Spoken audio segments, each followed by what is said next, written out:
Hey, Hey. I just started the stream for the very first time. Wow, we certainly weren't doing a show for the last 10 minutes. we definitely... We're like, is our career over? We're doing, we used to have a bustling chat room. And look, the old gray mare, she ain't what she used to be, but usually she has a pulse, but holy shit. No, that was that was definitely a moment. I was like, well, it must be. I guess we suck shit now. or we really are in the back of the of the backspin, the good one, not the one on Slaughter Lane. I think we're in the back of the glue factory.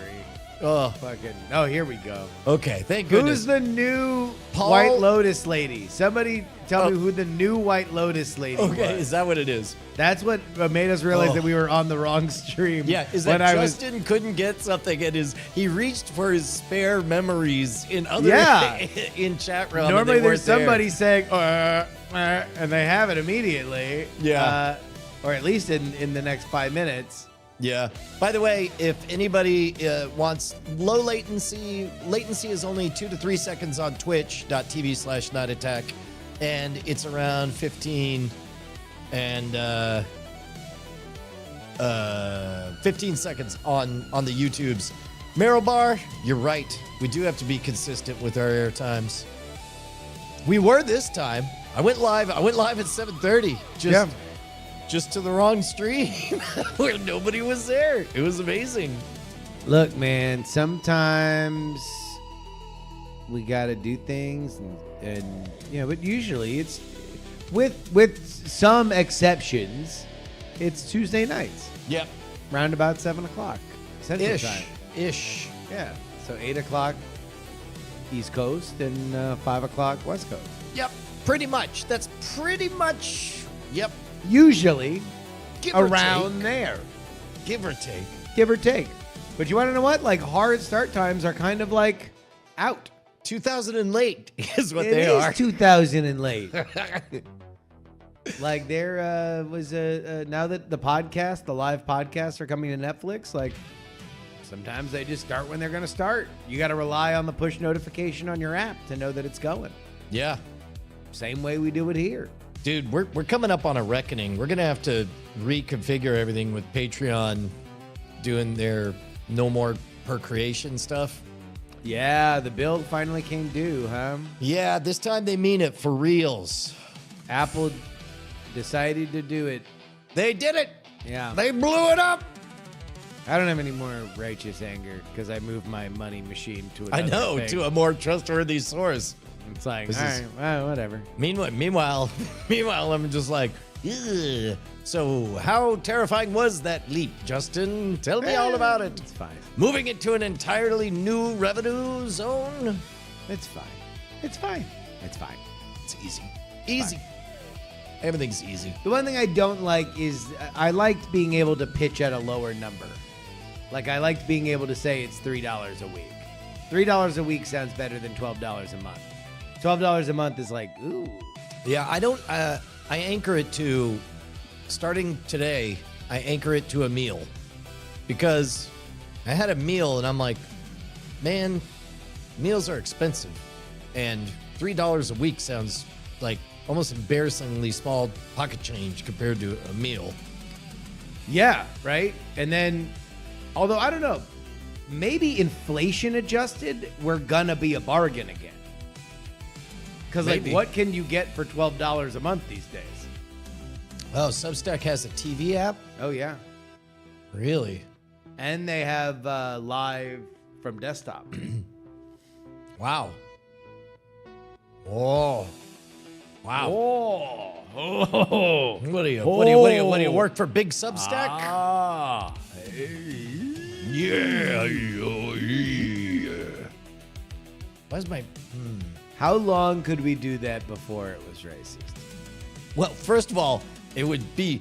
The answer was forever and ever, and it would never be racist until you asked that question. Until I said that. Yes. So Gotcha. apparently, however long we did it, so the answer was 100% until you asked that question. Oh! Oh, what a dinosaur. Japanese Tim the Toolman Taylor. That's my new. That's my new I did impression. like our Tim Allen brief arrival in New World's Greatest Con is out. Yeah. New World's Greatest Con is out. For the record, I know some people were not sure whether the right one got uploaded. It definitely was the right one. I can confirm it personally. Also, I can confirm that I owe myself $50 because it rained. Yeah, have you gotten any money? The day after the premiere, it rained. Have you gotten any money yet? No. Nope. Damn it. Somebody got to pay you $50. I don't know. Maybe they don't believe that it's real. Also, maybe it just hasn't rained yet. Maybe a lot of people are just waiting to see if it rains. Damn. All right, here. I'm going to take Use a leak the and then we'll bathroom. jump in.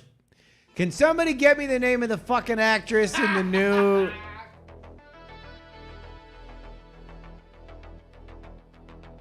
In the new thing? Greatest Con podcast not featuring OpenAI yet. As in like OpenAI technology? Because I've been using OpenAI technology in the World's Greatest Con. To be totally honest, the biggest thing that's helped me with World's Greatest Con is there is a service that will eventually be coming to most people who pay for ChatGPT called Pulse that hits you every morning with like shit it thinks you want to know, or you can tell it that you want to know. And that's what found Hatfield, the Hatfield story. I did not know about the Hatfield story until Pulse told me. And it also found the story that we're working on now. Because we want to keep these fuckers rolling. If you like World's Greatest Con, we are trying to make them more often.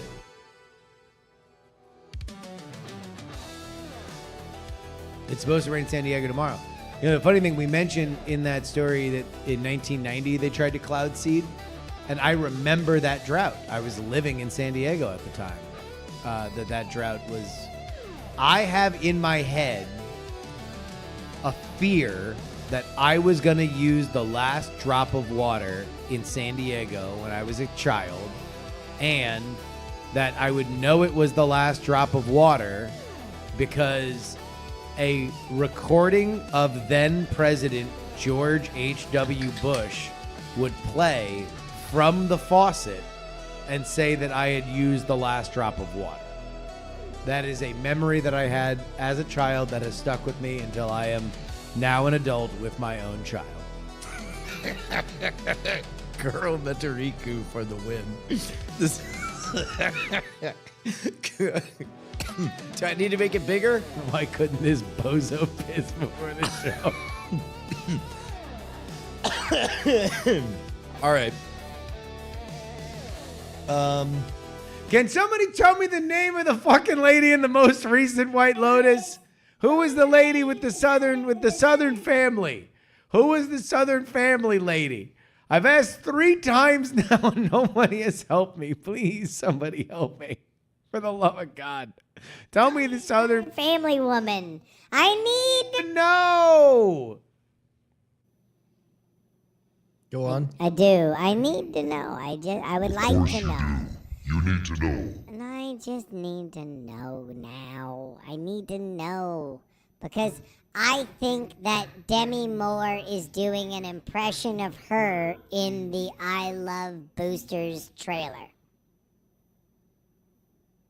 We just happen to have people who don't watch White Lotus. Meryl, come on.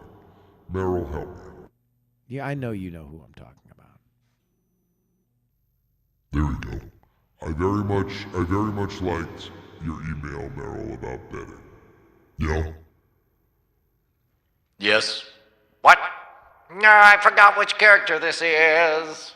Just ask ChatGPT, Mr. AI Evangelist. Do you really want me to go there? I don't want to do... I want to connect. I want to connect. I want to connect with you, my family. Jeez Louise, this is what I get. It's a living. Yep. Yeah, it's a living all around. I don't know why these mics are so hot. They're hot. Sizzling. Hot to trot. Look at how hot it got. It is very hot. All right. ChatGPT is your family now. All right. No, hold on. Yeah. Hey, who's the lady with the Southern family in the most recent season of White Lotus? Have you tried asking your mother? You're Your mother thinking of might Tanya know. McCoy, played by Jennifer Coolidge. She's got that eccentric, wealthy Southern. No, that's the other seasons. I'm talking about the most recent season. Helena Bonham Carter. Got it. In the most recent season, you're talking about Daphne, played by Megan Fox. No, it's fucking not that. God damn it. Humans and computers have all failed me. Could it be that you've hallucinated the entire thing? No, I didn't hallucinate the How many entire fingers am I thing. holding up? You're holding one finger up your asshole. Fuck 17 you. was the correct Fuck answer. you. Fuck you. The Fuck. Mona Lisa is black. You're the Mona Lisa. M dash. You didn't just crush that, you rate it. You know, here, I mean, this is not good. What? That you're imagining things? No, that I'm spending our time doing this. That this is Parker Posey. Yep. All right. Parker moving on. Posey. Parker Posey. Moving on. Whatever. Now I want to yell at ChatGPT and the chat. All the chats I want to yell at. I want to yell at both. I want to yell at machine and I want to yell at man. Yep. Man denied me and machine failed me. Yep. I only have God to turn to now. All right. Man, are you feeling it? I say we do it. Do it. Finally got it. Whatever. What? Yeah, no, I'm very excited to do a show. Are you no, I mean, Very hold excited. Hold on. Let's go. This is great energy. I love this energy. This is a great energy. We're having a real good time. We're having a great time. It's a great time. We're having a great time right now. Let's start the fucking show. Was it? Are you? Just listen, go. We're here now. Let's go. I you know what? We'll do it live. It's, Fuck it. I'll write it and we'll do it live. Parker Posey online too. Hello. I am definitely for reals, Parker Posey. Oh, hi, Parker. How are you doing? I am good. I hope you left me in that thing I was in. I did. I was actually just talking about it. Your ears must be burning. Well, listen, it's very important that you let my spirit go. I need to go to actor heaven, a.k.a. heaven. You died? Well, whatever it will take to set me free from the spirit I'm imprisoned in your mind. When a Hollywood star can't have her name accessed, her spirit becomes imprisoned in the mind of the podcast There's host. only one way I know how to free you, Parker Posey. But, no, I was explaining to you. No, I know. There's only one way I know how to free you. What is it? To start the show! All right. Here we go. In 3, 2, 2.5. Oh no. Okay, here we go. Now again. 2.5 and. Oh, hello there, beautiful people. I didn't see you. What a lovely day we're having. Or is it? Indeed, the clouds have overshadowed the sun. The moon has risen. And now what was a beautiful day has become a great night. I'm Brian Brushwood, live in Austin, Texas, joined, as always, by the inimitable Hokum. The inimitable Hokum Horns. That's you. Yes. Justin Robert You graduated UT and you have an expert in scams and cons. That's true. You are Hokum Horns. You know what? I'm Hokum Horns. You That's are. pretty good. All right, so Justin, so I stumbled across something that I can't believe had never occurred to me. Okay. So we're live on Cord Killers, and I say, okay, as soon as I hit stream, we're going to start talking. I said, hello, everyone. In the future, you're all in the futures. You're off in vaudeville. And I can't believe that I hadn't vaudeville. Vaudeville. Right? Gotcha. Yeah. VODville. Yeah. How was that under our nose for a decade and a half? I don't know, but it's all coming up roses right now. Hokum horns, vaudeville. like we're fucking in the pocket, dude. We're back. We're in the pocket of big puns. Let's go. We are. I went to career day today. Okay. You looking for a new one? No. At middle school, at Callie's grade. Oh. And how big is that class? well, it doubled in size because the class behind them, they wanted to open it and combine all the classes. That's a big presentation if you have parents from all the 2 classes. Well, no. This is during the school day. This is the kids are learning about different careers. Yeah, but is it like a presentation? Is it like a TED Talk? Yeah, they want me to talk about my career. Yeah. And I literally didn't know what hat I was gonna wear, and so I walked up and there was some sign that said magician YouTuber. I'm like, that's the one. Bing. And so And then Chris Ramsey sat down, and you were like, "What?" I was like, yeah, more like Boo FO. Yeah. But when I got started, so basically it's like, okay, we got a crowd of wayward eyeballs looking all around this. And so I came Were in. you scoping out your competition, what the other careers were? Well, the whole class that the kids do is they learn about careers and then they start thinking at 7th grade which one they want. Yeah. So I show up and I have to get, called in. They have to send someone to supervise, walk me over. They send 2 of the kids. And so I'm like, oh, tell me about the class. They're like, oh, we learn about different careers. They're like, yeah, we did a test to find out like what kind of lifestyle we want to have and how much money we'll have to make. And then this kid says, yeah, mine was only $400,000. And I'm like, per year. You're like, yeah, for the lifestyle I want, it'll only be 400, maybe 500,000. And then the other kid was like, no, mine's only 200,000. And it's like, okay, cool. And so we walk in, and it's the middle of the class before Callie's class. Gotcha. And there, the idea being, I'll do 30 minutes of one class, and then the last 30 minutes of one class, and then the first 30 minutes of the next class. You'll close and then open. Yeah.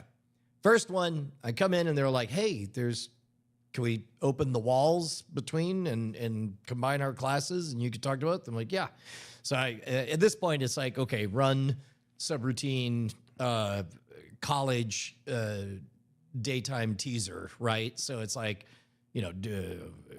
do some matches, make this happen, that happen, get their attention, and ask who's interested. They got 3 hands shooting up who are considering YouTubing. They got questions and, how do you pick stuff? What makes for a good channel and stuff? And so, I don't know if you know this, Justin. This is like breathing to you, yeah. Yes, exactly. There happened to be a whiteboard there. In fact, many of the shapes that are behind you right now were on it with relevant Did you do the examples. thing where you were about to say something and then you paused and then you looked to the whiteboard and then you looked back like, no, I won't write on the whiteboard. And then you said, okay. And then you went and wrote on the right whiteboard. Did you do that one?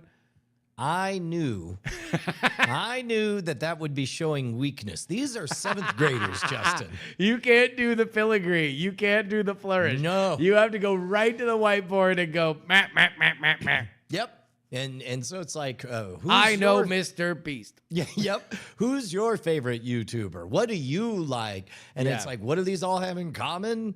And it was great because basically I just got them talking and then reflected back through Brian lens. It's like, you notice how many get AI slop? Do you like it? And it's like, and it's like, do you subscribe to it? Like, no, it just happens to you. So, yeah, what's the difference between the channels you like and whatever? You're like, well, because like I like the way this person does it. I'm like, oh, personality, the character, and all that stuff. And so I sort of revealed to them why they like the YouTube channels. The that YouTube they like. channels they like, yeah. It was great. The second one, the one that had Callie in it, Yep. got a little bit sideways on the energy.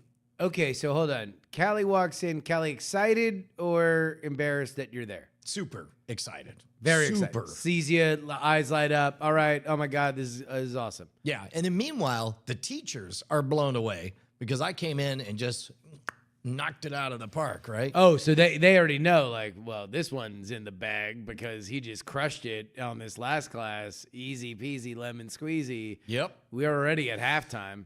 And so so it's a little bit different because that first class, they were minding their business and all of a sudden lightning struck and interesting things happened.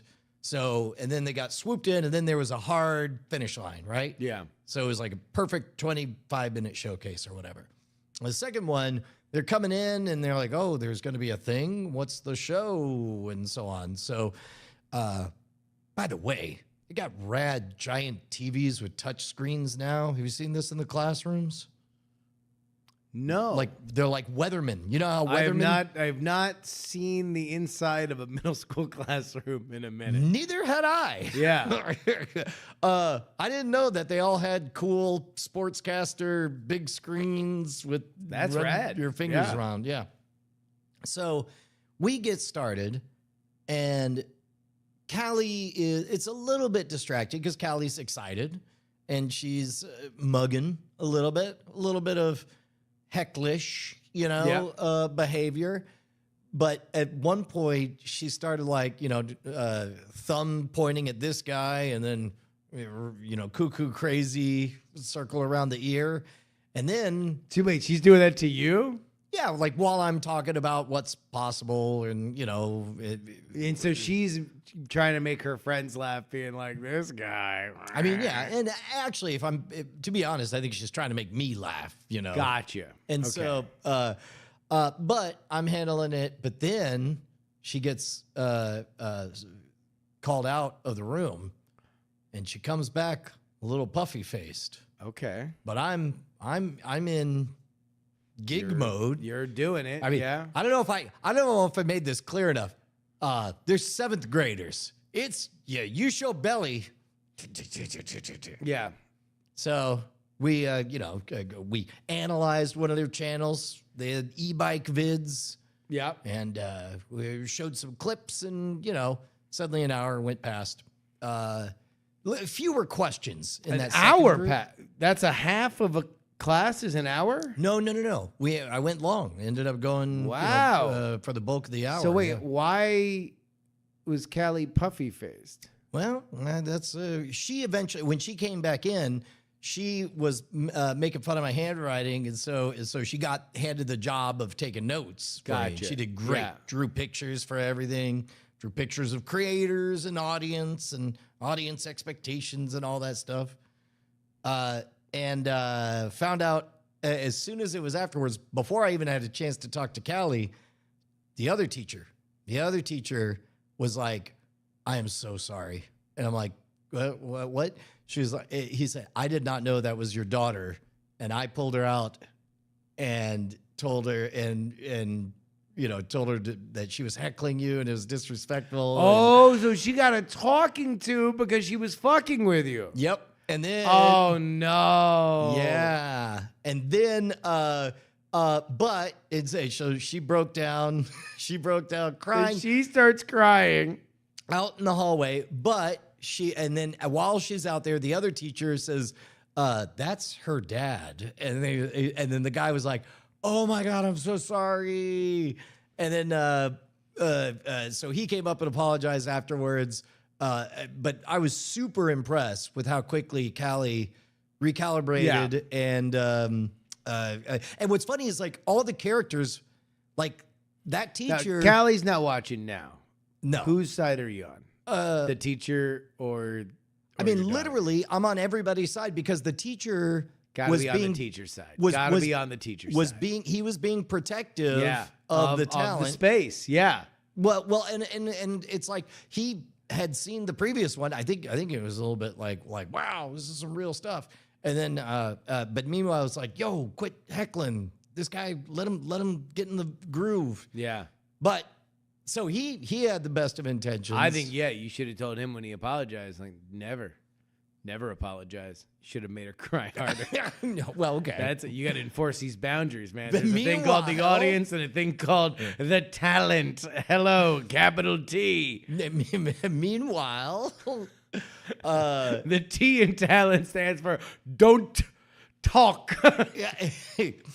yeah, but it was good. It was a whole experience. Somebody was asking,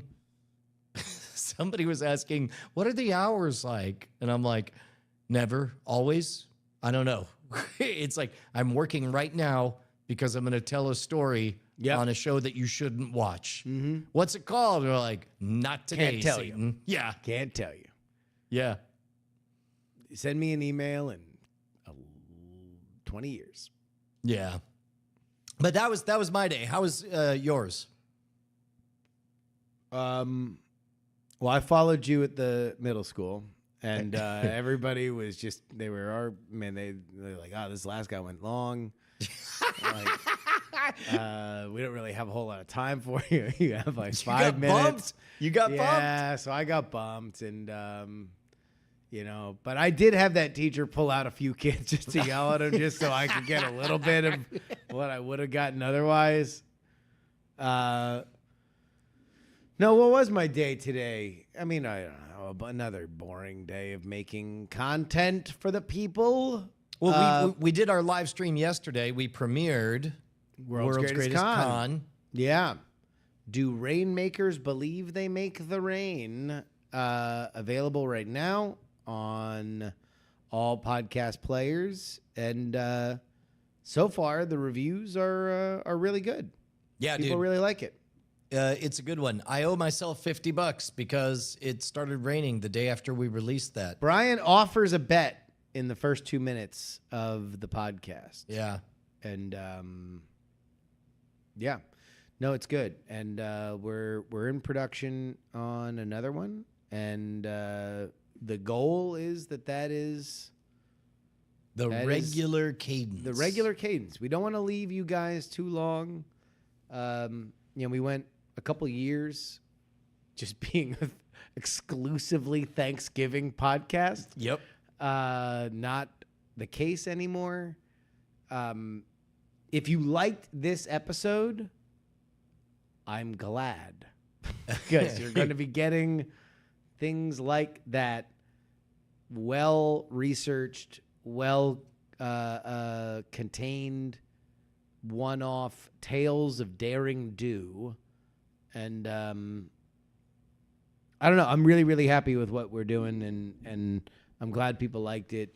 And yeah, we're rocking and rolling. We're on to the next. Yeah, dude. In fact, if you guys dug the live listening experience, we're talking about doing more of those for the back catalog as well. Yes. Yes. Yes. Did you ever think that you'd be a detective? I mean, I always knew it. It was in the prophecy. The detective prophecy. Well, I mean, the prophecy. The profosity. The prophecy. The profosity is preposterous. Yeah, the prophecy has a propensity to be pernicious. And the pernicious profosity. Yes, periodically. Patently perceived. Proceeded. Paddington Bear. Yes. And as you know, I solved the case. No, honestly, did you ever I knew a lady one time who just followed her bliss and took private eye classes and then became a licensed private eye. She never did anything with it, but she went through the licensure process to do it. Did you ever have that desire to be like somebody who gets in there and solves the case. I feel like that's dying in American culture. Less people want to be private eyes. What's our most famous private eye or detective, even in pop culture these days? Oh man, I don't know. You know what? Do you know any real life detectives? How many can you name? Real life detectives. I can name one, and he's my cousin. I mean, I don't know a lot of cops. Well, I know, but who's a famous detective who's a real person? I don't know. Like that doesn't seem. Did we know a lot before? Well, no. I mean, I'm just saying. I mean, because my point is that there's like an imagination shrinking, but I don't know if we ever really knew like great famous detectives. Well, I mean, the famous fake ones, we still got plenty of. Yeah. Well, we keep kind of reinventing them. Yeah, we just give them new mustaches. Or change we up make the- them Kathy Bates. Yeah, or gender swap them. Yeah. Or sometimes we metify them. We make them aware of their own thing. I guess on television, they're still great. Like Yeah. a lot of them are on. Meryl Barr is pointing out that there's a lot of. Yeah, I was about to say, I assumed you meant in real life. I mean, yeah. Well, like, I feel like there was a point where if I asked a class when I was in middle school, how many people want to be detectives or private investigators, like half the boys would raise their hand, and probably 2 of the girls Yeah. that played soccer. But like but now I don't know. I don't know if people would want to do it. I don't know if there's a desire. I don't know if there's a curiosity. I don't know if America has the fire in the belly, the itch on the tummy to make sure that they find out who done it. You know what? I wonder if that's a small town status thing. Like, you're only going to have like one detective per town. We used to be so lousy with detectives in this country that each you can't hotel say had that. one. You can't. Each hotel had one. No, that's not true. There was hotel detectives. What? Yeah. Okay, maybe just crime used to be a lot worse. Ooh, maybe. Is that the problem? Because if there was a lot of detectives, that means that there had to be more people who wanted to be criminals. That means there was so much crime that you needed to have a detective on staff. How rad would that be if you were just a hotel detective, though? All you got to Oh, do that would is be great. just sit down at the bar, and then how often is there something fucked up happening? Someone's like, up the 241. Apparently they got their wallet stolen. You got to go up there, try to figure it out. I mean, but really, you know you're never going to find that wallet. You're going to take a report, and then you're going to file it away. And then meanwhile, you have to spend 30 minutes pretending to care about this person just so you could crumple up the piece of paper that you're writing on. There are cameras everywhere now, too. But that would make it easier to be a detective. You'd still want a detective to look through the camera footage. Well, I mean, can't the front desk manager also do that?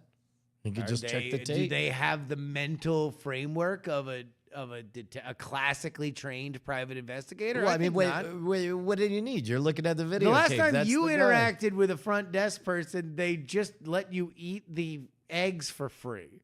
Yeah, that's Like true. these people are not there. I mean, look, I'm not saying. I'm just saying. Like, if you were an eccentric detective, what would your outfit be? it would be 2 trench coats. You'd sit down to meet with the client, remove one trench coat and put it on the chair, only to sit down in another trench coat. Yes. Would they be the same or would they be different colors? It would be. The over one would be black, and it would reveal my tan one, always buttoned on the inside. Nary a button and button to the Adam's apple on the Yes. second one. And but then, as things get more intense, as I get closer and closer to solving the case, another button down as I get warmed up, and then I finally, like to imagine that it's each button comes unbuttoned, but it's from the bottom up. So by the end, you just look like a cholo.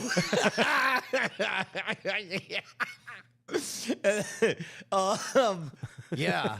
What about you? What would your gimmick be? I I feel like I would have a lot of floral print. A lot of floral print where? Like a suits. I'd wear like suits with floral print. Like on the inside? And a fedora. No, outside. Very loud. Oh. I'd be very loud. Yeah. Like a lady in a muumuu. Yeah, but like a well-tailored suit, but certainly the same fabric as a lady in a muumuu. Yeah. You wouldn't wear like a white suit and have all the crazy on the inside, like under in a vest. You'd be on the selling outside. coke? No. You got to walk in and let everybody know. A detective either has to be very loud so people underestimate you, Yeah. or very well put together so people are afraid of you. Okay. That's the way to go with a private. All right. I'd walk in feel- and I'd have like 2 fish bowls and I'd be like, "Oh, excuse me," and then somebody would be like, "Oh, can I help you?" It's like, "Yeah, Justin R. Young, private eye. What did you see the night of June 21st?" All right. I'm just gonna throw this out here. You can pick it up if you want. Maybe pick up a little mime skills, a little scene work. Okay. It's like, let me get this straight. You were left at 6:42 p.m. And then you walk down the stairs, and then it said, and on and on and on. I don't know. I would love the Knives Out movies way better if he did that. If he did a bunch of oh my god! miming. If at the end when he solved it, he did a bunch of like really out of pocket sound effects and scene work, I'd be so into that. Yeah. And then you went to the basement. Hawk Worley just pointed out that we just described the outfits of Chip and Dale, basically. Fuck. I mean, look, Fuck. you don't mess with the classics. Damn, we are on brand, aren't we? Yeah, we are.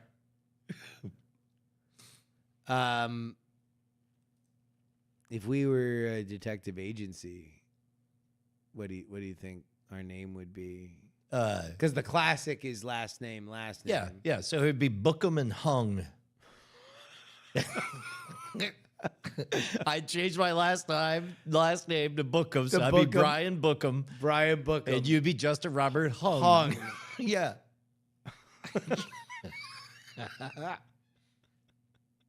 Bookham and Hung. I feel like this is an actual gay porn.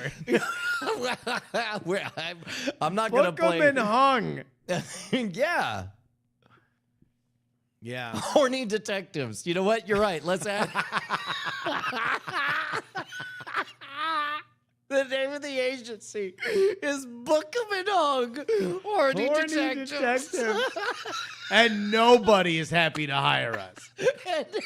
Nobody We're is always your last with choice. the last choice. It's like, well, Johnson's booked and Stevenson is out on vacation. Does that leave? Yes. Bah! Kicks down the doors. Bookham and Hung. Horny detectives. And you're like, is the horny part of it like you'll never even notice? And then it's just like, well, let me pick this up. What was that? I said, I think I found a piece of evidence. It's like, you got the right dicks, I tell you what. We're just a couple of dicks and we won't stop until we get what we want. Oh, we'll go deep. Deeper than you've ever been before. Private dicks. That some people used to say that with a straight face. Oh, you know what? Private dicks. There's a great scene. Did you ever What watch? the fuck? They called shit gay for happy. Did- They're just a couple gay private dicks, and nobody would bat an eye. And yet we built the highway. Maybe we fucked up. Maybe we went away. We strayed away from saying shit like gay private dicks without snickering, and we lost all of our ingenuity to build things. Yep. Did you ever see the Hulu original 11/22/63 when it was on Hulu, the Stephen King thing with No, James Franco? where he goes back in time with the Kennedy thing. Yeah. They say so. He's back in time, and that'll be a nickel. He's like, what? Whoa, James Franco. Yeah. And then he's, wearing a I bet dapper you wish suit. he could go back in time. He He got canceled. Anyway. Oh, did please he? go Oh, ahead. okay. Yeah. Yeah. it's fine. But there's one moment where, he's having the food is fresher or whatever because nostalgia, Stephen King. And then there's one moment it cuts to him. He chomps down on this fresh corn and then just has a shit-eating grin. And it cuts to his over-the-shoulder shot of just a big sign of Richard Nixon. And it says, "They can't lick our dick." Yeah. Classic. Yeah. It was great. Did people know? Like, was that a double entendre that? I mean, They can't lick our dick. I Did mean- nobody say dick for penis then? I have no idea. I wouldn't know. What do I look like? James Franco just came back from a magic door in 1963? That's the device. 66, actually 1960. Yeah. That's like part of the plot is the door goes back to the same moment in 1960. I mean, it's very simple. It's Yeah. very simple. Like it begins with like, welcome to the spoilers for 11/22/63. James Franco goes to a diner and across from him sits his wife, and they're like, "We're really doing this. We're really getting divorced. Do you want a hamburger? No way. That hamburger's $1.24. There's no way that's meat." He goes, "It's delicious. I don't know." Anyway, hey, thanks for the coffee top up. I'm just divorcing my wife here. Okay, I'm Ed. I own the diner. Knowing smile, walks back, comes back in, dying. And he's like, "I got cancer." Back. And it's like, "You have to do it." "Do what?" "Go inside this room. You'll see." And then he does. And that's our device to get Yep. to the thing. He's, Have you ever seen the movie Hamlet 2? no, wait. I think I have heard of it, but I don't think I saw Hamlet it. 2 is one of my favorite comedies of all time. Yeah. With Stephen Coogan, who is a high school teacher who has a mental breakdown and decides to write Hamlet 2 and then stage it as a school play. But when he writes the script for Hamlet 2, the person who's talking to is like, "Doesn't everyone die at the end of Hamlet?" And he's like, yes, but I have a device. And then she's reading the script. The entire cast of Hamlet is standing in a time machine. And then he goes, "That's the device." So wait, how does a time machine help? That's the least of your worries with the plot of Hamlet. That's the 2. device, yeah.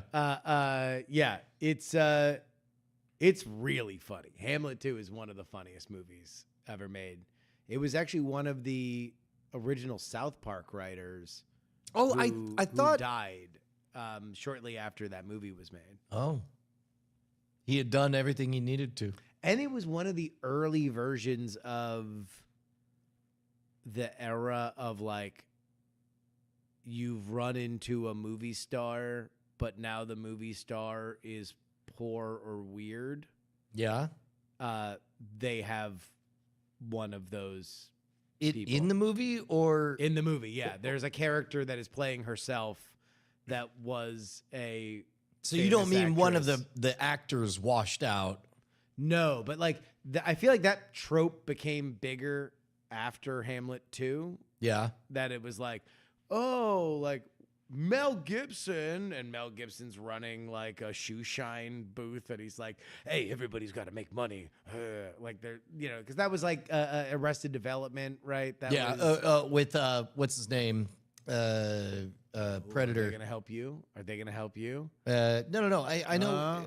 Hold on. It's Apollo Creed. Uh-huh. What's the actor who played Apollo Creed? I know. Well, the He was fucking chat also in let me hang this Predator. dry. And, He and was then in told me Arrested to go to Development. ChatGPT. Carl Fuck, Weathers. God damn it, they love you. So Yeah. now they hate me. Yeah. So the chat just hates me. Hey, you know what I just found out? I just found out that the dude who did Die Hard was the same director that did Predator. Was the same director did another good movie after John that. McTiernan? Yeah. Yeah, I John didn't know- McTiernan's a fucking legend. Yeah, I didn't know that. I didn't know he also did Last Action Hero.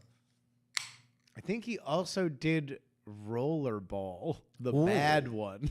Uh-oh. Pre-remake? Look up whether or not John McTiernan did the new Rollerball. How do you spell his last name? McTiernan.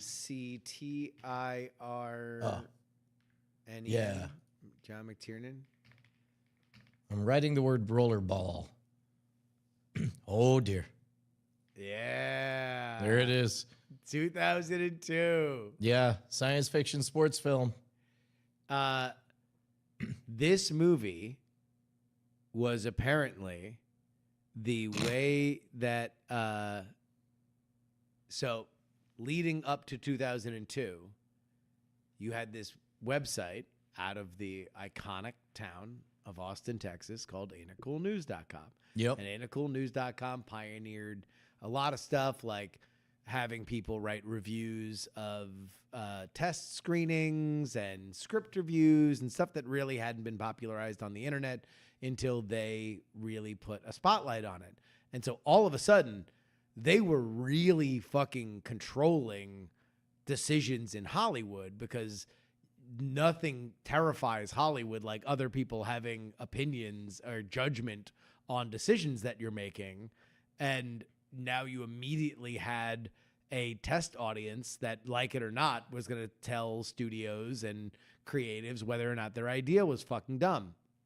Well, yeah, they were the pulse, the finger on the pulse of they were the fans. Like, you don't need to hire no focus groups, no gurus. You don't need book 'em and hung. No.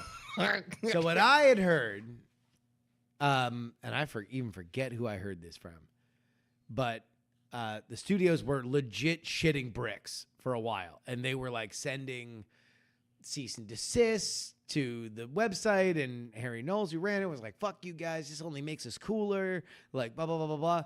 And then somebody, I'm going to imagine it like in a movie, the like Walton Goggins character who's like sleeping off a hangover is just like, be nice to him. Well, invite him out to a movie. Yeah. And they're like, fuck, oh, right. Oh, shit. So he'll just be nice to us if we just really coddle. It's like, yeah, like you do with other critics, but like even nicer. And they're like, oh, well, Rollerball sucks. Like this script is terrible. We don't think this is going to be a good movie. Let's test this theory by having him come to the set of Rollerball. So Harry Knowles came to the set of Rollerball, and then when the movie was coming out, was like, oh my God, guys, Rollerball fucking rules. Rollerball is the best. John McTiernan, member Predator, member Die Hard. He ain't led you astray yet, and he's not leading you astray now. Rollerball fever. Catch it. And then it sucked. And then nobody trusted Harry Knowles again because they knew he was fucking viable. You wanna place a bet on what the Rotten Tomatoes score is? Ooh. I believe that critically it is at 22%. And I would say the audience meter is at 41. Rollerball 2002 with Chris Klein, Yep. Jean Reno, and yeah. Chris and Klein. Is it LL Cool J? Yep. I think so. Yeah. Okay. All right. Comes in at 3% and 14%. Damn. Whoops. Yeah, the movie stinks. It Yeah. stinks on ice. Womp, womp, womp. But I heard that from somebody in the movie industry that told me that was the moment that was the litmus test of whether or not they could fly Harry Knowles to spend time with John McTiernan, somebody who was legitimately that any movie geek would want to spend time with. Mm-hmm. And if he could still rip the film because they knew it was going to blow and that McTiernan was like doing it for money. Like this was not anything he was like really excited about. And then Harry Knowles failed the test and they were like, cool, we're never worried about this again. We just know we can send him a lot of nice things. Wow. But that's another case of the books for Bookham and Hung. Boing, oing, oing, oing. Hey guys, patreon.com/great night is where you get double the episodes. Eventually, we're going to change everything. But for now, head on over to patreon.com/great night and buy us a meal. We'd love it. Yeah. And you get your own RSS feed with double eps. Double eps. Double Bloop, ep, double bloop. ep, double ep. Yeah, man. Why is the chat mad at me? They got you, John McTiernan, so fucking fast. I was looking for Parker Posey for like a half hour. You know what? Legit answer. I don't think anybody knew. I don't think anybody knew. I think I've got a rift. I think I have something to make up. I've got to make up for that. For what? Can we talk about the high-profile kidnapping in the news? Do you want to talk about Savannah Guthrie's mom being kidnapped? I don't know that I could meaningfully help anything. It sounds like something terrible's happening. It would be the kind of thing that two private investigators. Yeah. I mean, I'm not going to say who should be on that case. God damn it. You know, there's We both. there's been a ransom with a Bitcoin wallet. Oh, wait a minute. I can't think of a famous detective. The guy from the OJ trial. Oh, Mark Furman. Mark Furman. Detective Mark Furman. Most famous detective I could think of. Yep. Mark Furman. 1,000, 2,000. Do you think he's looking for Savannah Guthrie's mom? It's a good question. What if he dedicated his life to being the best detective in America after that? I mean, I don't think he did. I think he became a Fox News contributor. But, like, if he had just committed his life from that point to being the greatest detective in the world, and then everybody had to, at some point, he would just, like, walk in and be like, I need you to set that fax machine over there. I need you to go here's the reality, folks. And he spreads out a map. The last time that we saw the perpetrator was here. The last time that there was a piece of evidence was here. If you draw a line between these two things, and then somebody would stop him and go like, did you say the N-word? And like during the OJ trial, and he's like, do you want to solve this case or not? yeah. But then at the end, they would like pester him, and he'd have to say the N-word again. Because it's his catchphrase. Oh my God. Listen. You brought up Mark Furman. Yeah, I did. You shouldn't have expected me to get anywhere else. I mean, well, it was funny because of the unacknowledged, but I acknowledged it. yeah. Hey, I got a question. So whenever people are talking about like time travel and going to places, it's always like to go there and live there, right? Often, yeah. But I don't know, maybe, seeing this 11/22/63 makes me think more about like, where would you like to vacation to? If you had a hidey hole and you could go to any time, where would you go? I don't know if we did this on the podcast or if it was just me and you bullshitting, or maybe it was with Darren. Darren and I were having a conversation about like how we romanticize the like late 60s Pan Am flight. Oh, yeah. Yeah, I think we talked about it on the show. Oh, we did talk about it on the show. Yeah. Yeah. Where it's like coffee, tea, or me. You're just like, just smoking, ripping a whole fucking pack of cigarettes and like Ripping drinking like a butts. fish. But then really like those planes were such dog shit. Like if you were to go from where we are now, you'd just be like rattling your fucking like scotch and soda and like, So I don't know what would be worth it. What would be worth the retro experience?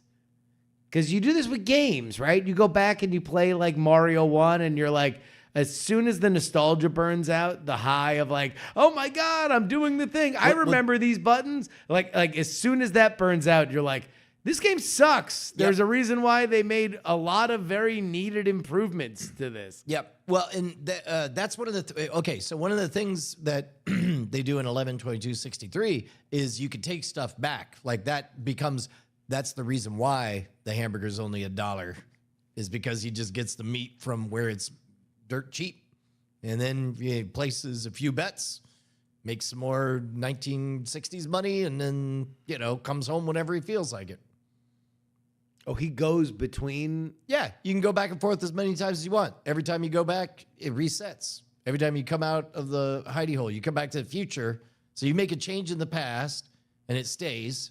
So they prove it by having James Franco carve something in a tree, and he's like, "Great, yeah, you made a change and it's stuck."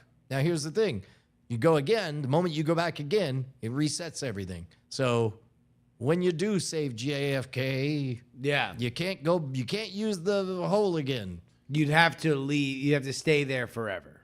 Well, no, you if you wanted your version to stick. Well, no, you would come back to the future to see how it turned out, and then if you liked it, then you would never go on it again because it'll reset things back to that. Gotcha. Oh, okay. And meanwhile, there's like a 3-year gap between 1960 and 1963, and you got to have a plot somewhere. So, a lot of years. I should watch that. I really like that period of time. It's great. It's great. As like my only complaint is that it wasn't quite as good as the book. And of course, as we've discussed for a long time, you should always watch the movie first and then read the book. Yeah. Because then you get more. Yeah. As opposed to less. Exactly. I don't know why I did this voice. I like it. Is this Justin Robert Hung's voice? Sometimes there's more. What is? Other times there's less. What does Brian Bookham sound like? Sometimes it sounds more, and at other times less. It's a limited character. His range is 2 directions. Yeah. Man, where would I go to visit? I would love to go to the 60s. I do think that like the 50s or the 60s would be really, really interesting. Yeah, if you go too far back, it's just like camping, isn't it? Like so that's the thing is like you want to go far enough back that you could take stuff back with you. I might go back to the 90s. 90s would be all right. I mean, I guess literally that's just unlike Stephen King, who went to stinky old his adolescent golden era, I would go to my awesome adolescent golden era. The 90s would basically be very similar to now with shittier internet, right? Like, so it would be kind of like a digital detox. Yeah. Yeah. So there's there's some cell phones, but not a lot, and certainly not the user base of you're able to call anyone now, okay, you want. so here's the question. Would you do like early 90s, late 90s, or maybe back to the 80s? I had a lot of cigarettes in the 80s. I might just be annoyed. I miss cigarettes. Yeah? I guess, I don't know. That might be the most European thing about me is I miss cigarettes. Yeah. Like, I don't know. I mean, I think there was a cool element of cigarettes. Oh, yeah. There still is. We watched me gamble for a clove cigarette, because I'm watching the old scam schools. I encountered my first scam school, 2008. Furman moment? Yeah. Yeah. Not as bad as another one that we're I don't know how we're gonna handle when we get to it, but there is buried in that back catalog of for reals Furman moment. But this one was just the pickup artist adjacent scam hot chicks at the bar from July 2008. Hell yeah. everyone was like so into Obama, and they're like, man, As a matter of fact, hot I chicks. shit you not. In the closing stand-up, behind me is a Shepherd Ferry Obama poster Fucking plastered awesome. on there. Fucking That's called awesome. So 08, baby. it. Yeah. What was the moment? Well, we haven't gotten to the Furman moment. No. What was the moment in the one that? Just the title. Yeah, the title and the fact that like there's on-screen things saying like, don't worry about the fact that she's solving the puzzle. You're talking to a girl for 20 minutes. I mean, I don't know. I saw a thing today that was like only 20% of high schoolers report going on a date their entire high school career. Yeah. Maybe we need more of that. We need more. Well, have you seen? We need more of like here's a way to talk to girls. There is a scene that's sort of like Pickup Artist 2.0 where they talk about like jester maxing for foys. You hear about all this lingo? You read this? Are we talking about how clavacular Yes. got brutally frame-mogged by an ASU frat leader? Yes. I mean, well, you are the one who literally said maybe we need to bring it back, not realizing that last night I read up on exactly this topic. Yeah, Do you think that one, put that one in the banks, another case solved for Bookham and hung? Boing. Boy, we're did crushing it. We're you- fucking on fire. Do you know what a frame mogging is? Yeah. What? Because Oh. I thought it was one thing, and it turns out it was another thing. Oh, doggone it. I read the whole breakdown last night, and mogging is to be superior than, I forgot what frame was, but it was Mogging apparently is a derivative of amog, as in alpha male of group. That's correct, like the But- best. But Superior. like mogging now just kind of generally means Being that great. the superior thing. Yeah, correct. And then jester maxing is, trying to be funny for the ladies. And then they talk about their cortisol spikes Yeah. because they're getting But nervous. frame, no. Don't get away from Foys? frame mogging. Oh yeah. I don't know What the is frame- a frame mog? I'll tell you what my initial thought was. I would have to look it up. My initial thought was that frame mogging was in a picture, or if two people are standing next to each other in that frame, who there has to be a mogger and a moggee. Oh, And so if you are brutally frame mogged, then that means that you are the one who got mogged, not the one who mogs. You think that of me, Skylar? I am the one who mogs. But that's not it. Frame mogging, Brian, is what? is about the size of one's frame. Oh, So if He's you are all like beefed Conor up. McGregor and the Mountain from Game of Thrones, yeah, the Mountain from Game of Thrones brutally frame mogs Conor McGregor. yeah. That's what it is. Yeah, that sounds right. Yeah, I was humiliated by this entire process. I didn't know what to think of it, aside from like it was fun that there was a I don't know. It felt a little internet culture-y. Yeah, it maybe is the internet getting back to dumb shit again? It was a really fun day on Twitter. People were joking a lot about how nobody can be brutally frame mogged on stolen land, and There was one. This is on the the Reddit. Explain it to me, whatever. One of those. But somebody, it was a screen grab of that jester maxing or whatever. But it was somebody quote tweeting it, where they were riffing on the Blade Runner monologue from Rutger Hauer at the end. Like, I've seen jaw maxing the likes you wouldn't believe, claviculars at the so-and-so gate and all that stuff. And then, and so the post was just the equivalent of like, I don't even know where to start. Yeah. Like, I don't get the source. I don't get the riff. I don't. There's no, it's just smooth. I put my hands on it and I fall off the cliff immediately. It felt pretty good to know the shape of some of it and then see the other parts filled in. Yeah, I think that one was clavicular was gesture maxing with foids. Yeah. When one of them spiked his cortisol.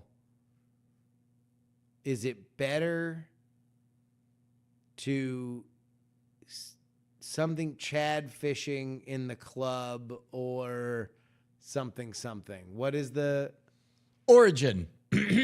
On February 5th, 2026, Clavicular hosted an IRL kick stream from ASU. During the stream, he attended a frat party. About 3 hours into the stream, Clavicular goes into a frat house to try to briefly get away from the crowd. At 3:08 timestamp, Clavicular takes a selfie with a frat leader, a muscular guy in a muscle shirt. Clavicular comments, "You got me by a lot. I stopped gymming." The man who frame Moggs Clavicular is known online as Vans, or V Varls on TikTok.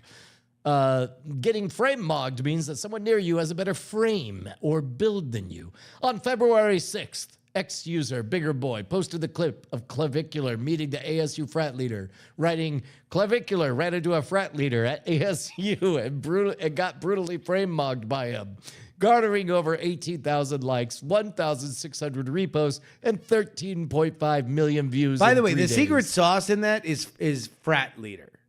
Leader. Apparently that is because that account is from Nigeria. Oh, that's hilarious. Because nobody in America would use the term frat leader. Spread.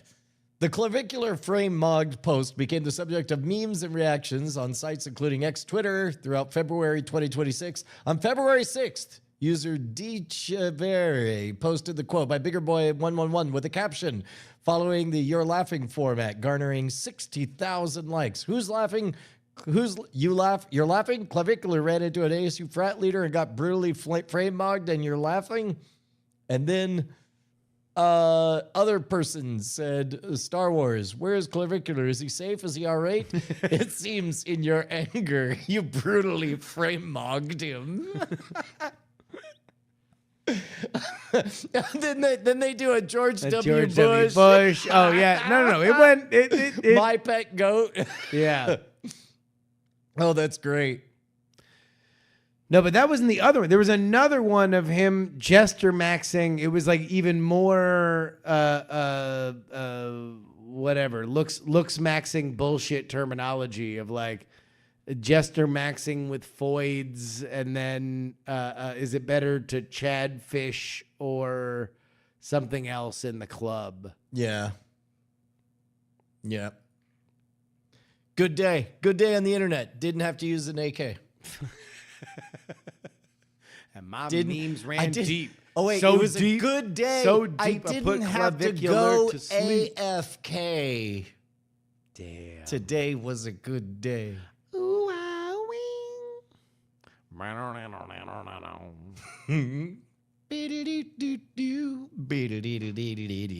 A boodle-dee-doo-doo. Help us, Bookman hung. Man. House detectives or hotel detectives? Do we do a residency? If you could be a hotel detective in any city, what would it be? I would. Okay, really, you're shopping for what kind of crimes you want to solve. Yeah. I mean, I guess Vegas would be pretty predictable. What kind of Vegas stuff you'd have to deal with? You'd have a better chance of morons staying in town. You'd have a better chance of solving crimes because the people that would do dumb shit would probably try to stay in Vegas. Oh, you think? Yeah, because if you're dumb and you Yeah. just did a dumb thing, the thing that dumb people do is stay at the glittering dumb people town. Yeah, and then spend the dumb Yeah. money there. What about? I mean, make a case for a what? You know what? It'd be a pretty place. Like I'd be the White Lotus Hotel detective somewhere, right? Fuck! Spin-off! Yeah, yeah. White Lotus Hotel Detective. Yep.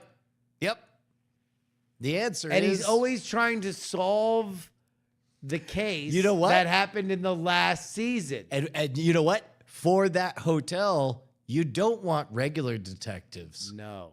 No, you need Jester Maxers. no. Well, yes. Wood maxing. And book maxing. Book maxing. Damn it.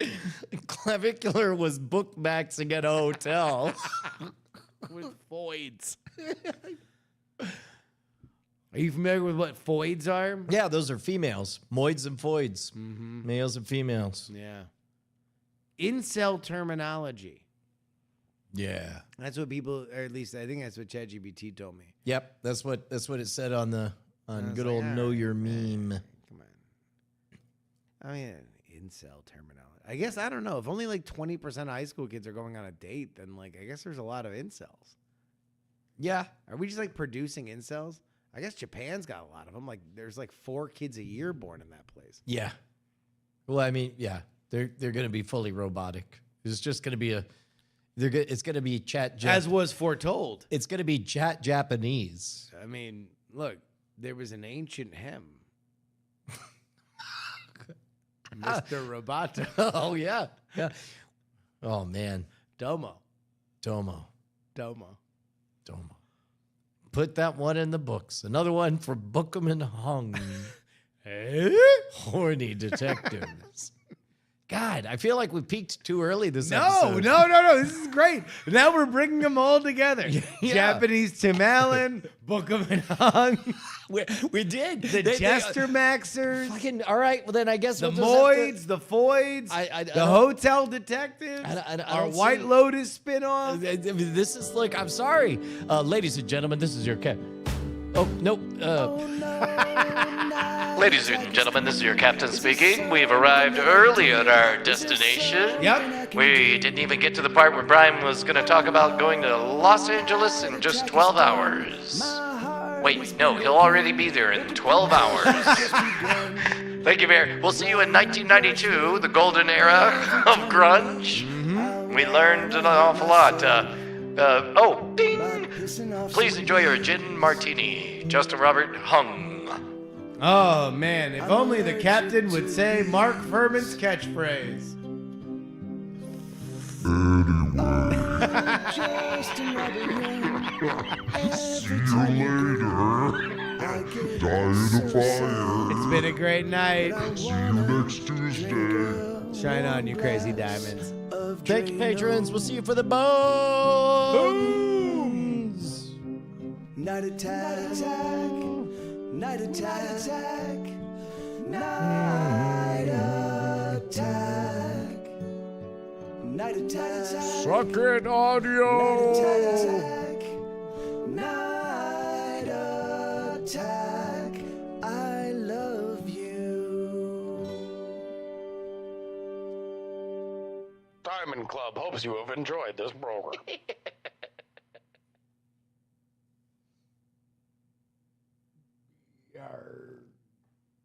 God damn. Even had time to start the show on the wrong feed? Fuck yeah. Yeah, dude. God damn. Ooh, god damn. Bookham and Hung. I am.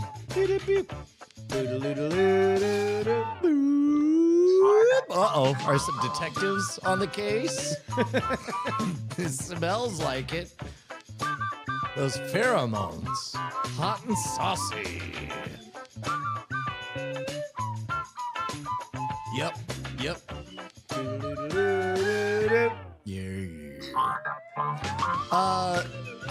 BioCow, I literally don't know where I went live first. I went live to a Restream previous link. So somewhere at Restream.io is a chunk of us starting a show. It truly is the lost episode. Oh, yeah, because Restream has their own useless redistributing fucking thing. Yeah. place. Riverside does that. Like, I've been going live on Riverside Yeah. on a link that nobody has every single time I record. Like, their default is, unless you unclick it, that you are going live on Riverside. Where nobody is there. Which I guess it's like, all right, if you wanted to share it while you're recording, that's the only way that you could share a link, right? Oh, hold on. I got to copy this text. I got to see.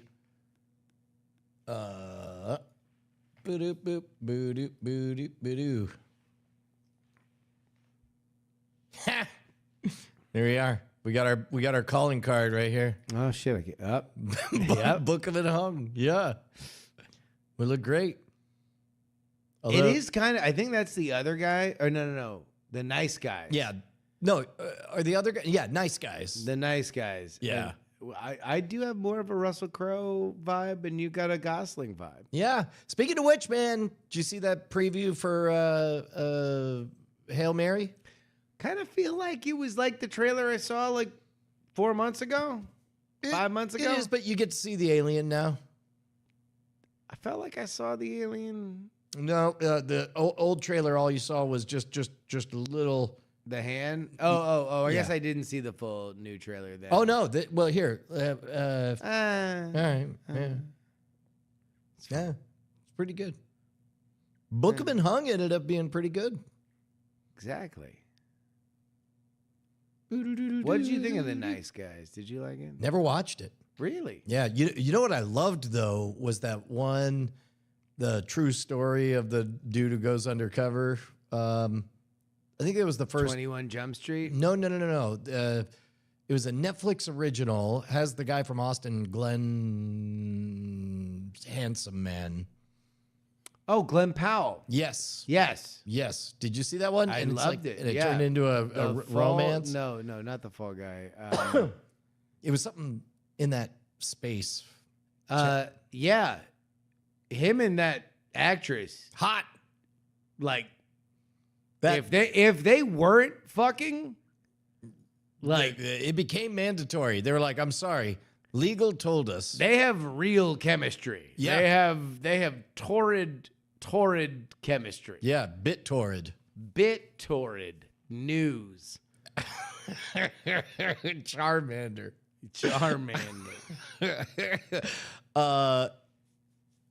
Hitman. That's what it was. Hitman. Yeah. So good. Yeah, that was a good one. Yeah. He's a undercover cop that pretends to be a hitman, and then they arrest the people that are paying money to kill people. Yeah, because there is no such thing as a hitman. As a hitman, yeah. Which is, I loved that whole beginning. Like, I can't reiterate this enough. This is not a real thing. Everybody's just telling on themselves for a fantasy. Yeah. No, Glenn Powell rules. Yeah. And he's an Austin guy. Yeah. In fact, Austin has a Glenn Powell lookalike contest. Really? Yeah. Well, fucking good luck. Yeah. I don't know. Dude. He's a handsome guy. Yeah. Hold on. Let's see. Austin. I think it's better when you have Powell. lookalike contests for like odd looking people, because then the odd looking folks can get a little thing. But it's like, oh, hey, super handsome man lookalike contest. Well, thank God all the handsome men got to get a little shine. Yeah, finally. You know, they weren't, too busy soaking up all the pussy. Now, thank God they can get their faces in the paper. Man, these don't look anything like Glenn Powell. Yeah, see, that's the other thing. I don't know. Some of them, no. They're all just celebrating Glenn Powell. They're all just doing this so that hoping Glenn Powell will enter and then not get picked, because everyone loves that story. Do you think that McConaughey looks over his shoulder at Glenn with Powell? Glenn Powell and be like, Oh, yeah. Yeah. But that's the thing, is McConaughey got the corner on weird. Yeah. But he Like also him getting arrested naked with the bongos, yeah. best thing that ever fucking happened to him. Yep. Because now he's not just a pretty boy. He's kind kind of an odd duck. Yeah. He's also weird. Like, I don't think that scene in Wolf of Wall Street with him doing like that doesn't work if we don't know that he was arrested naked playing bongos Right. in his house. Also, high as shit. You heard that was him literally just warming up as himself, and it became a scene that was used in the movie. Whether or not that's true, Right. which I believe it is. I believe it is too. I believe but it is. also, even if it's not, It ought to be. We buy it. Yep. Because we know he got arrested naked playing bongos, smoking weed. 100%. Now, that being said, that's another case solved by Book of an Hog. Having lived in Austin now for a little bit, I don't know if shit was different at the time that he got arrested, but there's got to be more to that story, right? Because I'll bet you there's somebody in Austin right now who is naked as shit as the day they were born, smoking hella weed, playing bongos like they had never believed, and no cops are busting down the door and arresting them. Yeah, no, you've never experienced Austin pre-prohibition rollback. It was a serious enough thing back in the day. That people would smell weed Yeah. and be like, I'm going to call the cops Yep. in a rich neighborhood? Because you got to imagine he's in a pretty rich neighborhood, right? I don't even know that he was. Well, see, Let's look up the details on that. That'll be a fun last thing we do. Is just a chat GPT on the neighborhood that he was in. I'm just curious. Well, the neighborhood. whatever it tells now is not going to be what it was at the time. I mean, anything is $1 billion now. Like Sure, no, but you would know what was a thing and what wasn't a thing. Which house did? I'm also Matthew- curious because now when I go through that neighborhood, I'll be like, "Hey, this is where Matthew McConaughey got busted naked playing bongos." Get arrested for naked bongos. Oh, BioCow thinks it was in Portland. Matthew McConaughey. Okay, October 25th, 1999. About 9 hours. Throwback Thursday. Arrested in Austin. Here's the house. Doesn't say where's the house. Where the house? Yeah. Location maybe. Look at the filming locations. His nice community became a small OJ house with strangers coming by all the time. Terrytown. Dude, Terrytown is the richest spot in all of Austin. Okay. But In 99, that is a place where if he was smoking hella weed, somebody would call the popo. well, I don't Excuse me, there is somebody smoking marijuana in my neighborhood. I think he might eventually be the Lincoln lawyer.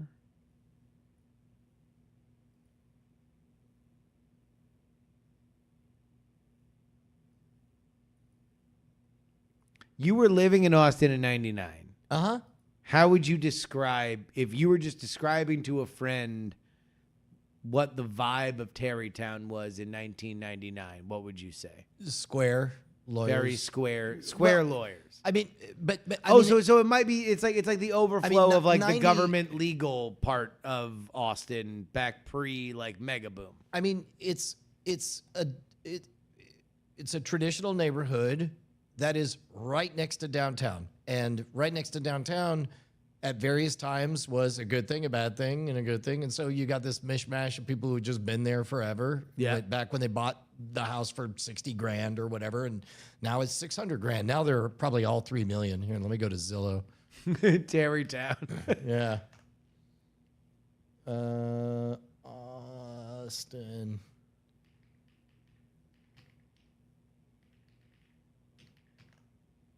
Let's see. Show me Terrytown. Where is Terrytown? I just want to say the word Terrytown. So it'd be, let's see, where's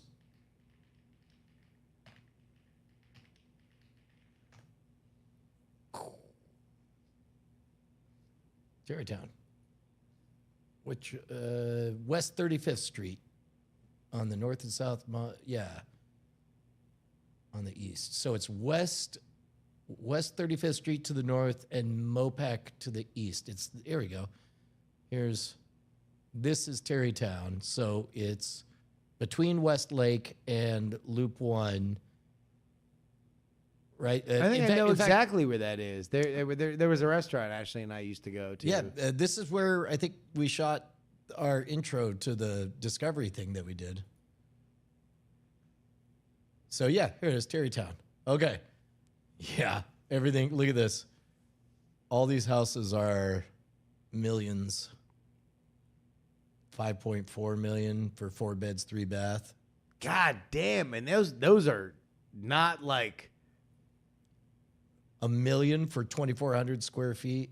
holy shit. Because that you are getting location. I'll guarantee you those houses are not like Nice. mega new. No, they're all 1960s builds. Yeah. Here's 2.3 million for 2,400 square feet. Good God. Yeah.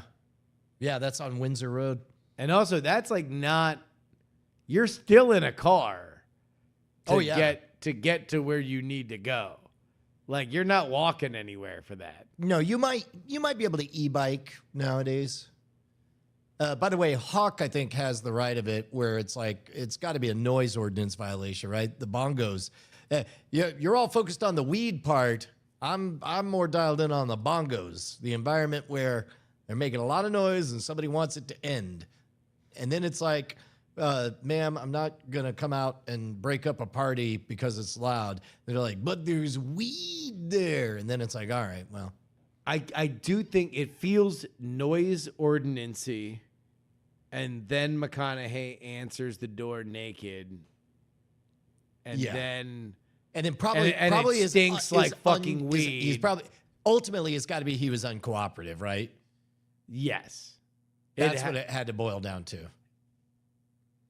Or it's so fucking weird that it's like, yeah, it's got to be. You want to know what? That would be, God, maybe I should just do this as like a dumb podcast and just put it out on the jury feed and just be like, is there a more profitable arrest than Matthew McConaughey? How much was added to the gross national product? How much did America become wealthier for that in measurable dollars because of that arrest? Because even I think past that, McConaughey he still had some weird Shit, in the hold valley. on. No, we write our own 11/22/63. Now you have to watch it so that we can write a version where we have to stop that arrest. We have to be the crazy people who are like, think about it. That arrest doesn't happen. This studio folds. Yep. This movie never gets made. 9/11 never happens. AI never ruins Hollywood. You got to do it. You gotta stop it. That's a good one. Yeah. That's a good one. Yeah. Hawk Worley points out that, we could read the article that we had up. Yes, or we could lay here limp maxing. The after show, dog. Yeah, we're limp maxing. we're done being horny detectives who solved the case, Yeah. and now we're lollygagging about. Oh man, I gotta. Now we are flaccid bystanders. I have to be asleep. This is a throwback. You're keeping me up. Go. Well, okay. Well, all right. Bye, stream. Bye. Bye. Another case.